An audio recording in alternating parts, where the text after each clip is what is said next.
Welcome to ஜிஜிஸ் kitchen. இன்னைக்கு பார்க்க போகிறது பிஸ்தா கேக். அதோட இன்க்ரீடியன்ஸ் பார்க்கலாம் வாங்க. ஒரு கப் அளவு மைதா எடுத்திருக்கேன். ஒரு அரை கப் அளவு சுகர் எடுத்திருக்கேன்.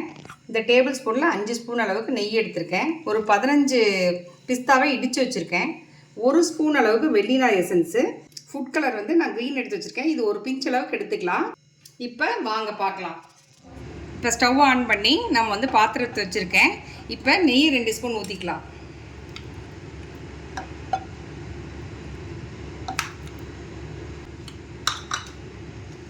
ஊற்றிட்டு இந்த மைதா எடுத்து வச்சுருக்கேன் இல்லைங்களா, அதை வந்து நம்ம வறுக்க போகிறோம்.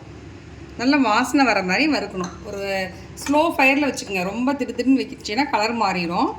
மெதுவான தீயில் மிதமாக வறுக்கணும். வறுக்கும்போது வாசம் வரும். அந்த ஸ்டேஜ் வந்து நம்ம நிறுத்திடணும். 10 மினிட்ஸாக மீடியம் ஃப்ளேமில் நல்லா வறுத்துட்ட பிறகு பாருங்கள், இதுதான் ஸ்டேஜு. இந்த ஸ்டேஜில் நம்ம என்ன பண்ணுறோம், நல்லா ஆற வைக்கணும். ஒரு பிளேட்டில் கொட்டி ஆற வைக்கணும். இப்போ ஒரு பிளேட்டில் கொட்டி ஆற வைக்கலாம்.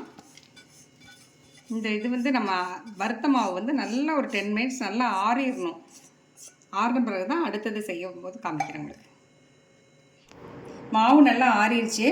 நம்ம அடுத்தது பாகு எப்படி வைக்கிறதுன்னு பார்க்கலாம் வாங்க. நம்ம சர்க்கரை போட்டுக்கிறோம். சர்க்கரை போட்டோன்னா ஒரு 1/4 டம்ளர் தண்ணி ஊற்றிக்கிறோம். தண்ணி ஊற்றிட்டு நல்லா கிளறினோடனே அது வந்து சர்க்கரை கரைஞ்சிரும். கலர் கொஞ்சம் கொஞ்சமாக சேர்த்திக்கலாம். சேர்த்திட்டு பதத்தை காமிக்கிறேன் எப்படின்னு. நம்ம வந்து கம்பி பதம் வர ஆரம்பிச்சிருச்சு.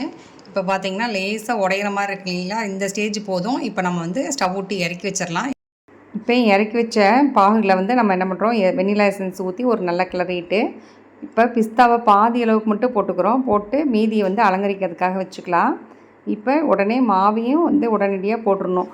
பாகுக்குள்ளே போட்டு அதை என்ன பண்ணணும், டக்குன்னு கிளற ஆரம்பிச்சிடணும். இப்போ நல்லா கிளறணும், கைவிடாமல் அந்த கட்டியெல்லாம் போகிற அளவுக்கு நல்லா கிளறிடணும். கிளறிட்டே இருக்க ஸ்டேஜில் என்ன பண்ணணும், பக்கத்தில் ஒரு பிளேட்டில் நெய் தடவி வச்சுக்கணும். ஏன்னா இது அடுத்த ஸ்டேஜுக்கு சீக்கிரம் வர ஆரம்பிச்சிடும். இப்போ நெய் 1 ஸ்பூன் ஊற்றுறோம். நெய் ஊற்றிக்கிட்டு நல்லா ஒரு கிளறிட்டு இப்போ பார்த்திங்கன்னா பாத்திரத்தில் ஒட்டாத வர மாதிரி வரும். இந்த ஸ்டேஜுக்கே நம்ம என்ன பண்ணணும், பிளேட்டுக்கு மாற்றிக்கலாம். மாற்றிட்டு உங்கள்கிட்ட காட்டுறேன். இந்த பிஸ்தா கேக்கை வந்து நான் பிளேட்டுக்கு மாற்றி நல்லா அகலப்படுத்திட்டேன். இது மேலே நம்ம பிஸ்தா இன்னும் கொஞ்சம் இருக்கிறதையும் தூவிட்டு அந்த ஸ்பேட்ச்லலாம் நல்லா அமுத்தி விட்டுக்கிறோம். இப்போ அமுத்தி விட்டு நல்லா ஆறட்டும். உங்களுக்கு வெட்டிட்டு காமிக்கிறேன். அருமையான சுவையில் பிஸ்தா கேக் ரெடி ஆயிடுச்சு. நீங்களும் உங்கள் வீட்டில் செஞ்சு பாருங்கள். எப்படி இருக்குதுன்னு கமெண்ட் பண்ணுங்கள், லைக் பண்ணுங்கள், ஷேர் பண்ணுங்கள், சப்ஸ்கிரைப் பண்ண மறக்காதீங்க. அடுத்த வீடியோவில் சந்திப்போம். பாய்.